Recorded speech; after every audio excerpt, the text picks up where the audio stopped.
উনি কিন্তু ডক্টর ইউনূসকে এখনো বলেন নাই যে তুমি ইউক্রেনের প্রেসিডেন্টের মতন আমার সাথে দেখা করো। অ্যান্ড উনি বলছেন, উনি যে ব্যক্তিটি এই যে এনডিআই এর প্রধান, উনি বলছেন যে আমাদের কনসার্ন, সেই কনসার্নকে ডক্টর ইউনূস তার নিজের ব্যবসার গাইডের পয়সা খরচ করে স্কাই টিভিতে, বিবিসিতে, বিভিন্ন জায়গায় উনি বাংলাদেশের ইন্টারিম, ইলিগাল ইন্টারিম গভর্নমেন্ট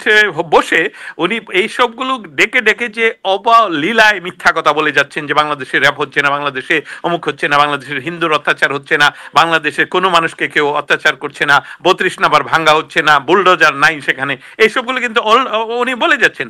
উনার এই যে কচু কাটতে কাটতে যে ভুলটা উনি আজকে করে ফেললেন, দিলীপ দা, ডক্টর দিলীপ দা, আমি কিন্তু এটা বলতে চাই আপনাদের যে আজকে যে স্টেপ ইনটা করে ফেললেন, যে আমেরিকাকে বলছেন যে আপনারা মিথ্যা কথা বলছেন, এবং আমেরিকার নাগরিক নয়, আমেরিকার যিনি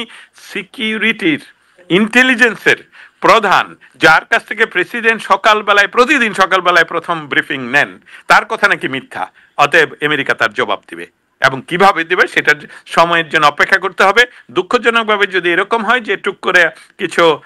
ডক্টর ইউনূস যেহেতু আমেরিকান সিকিউরিটির প্রশ্নে পৃথিবীর কোন সরকার, কোন ব্যক্তি, কোন সংস্থা আমেরিকার সিকিউরিটির প্রশ্নে যদি হুমকির কারণ হয়, তাদের কাছে এটা তুচ্ছ সম। এবং আমরা, আমাদের ভয়টাই হলো যে ডক্টর ইউনূসের জন্য যদি বাংলাদেশে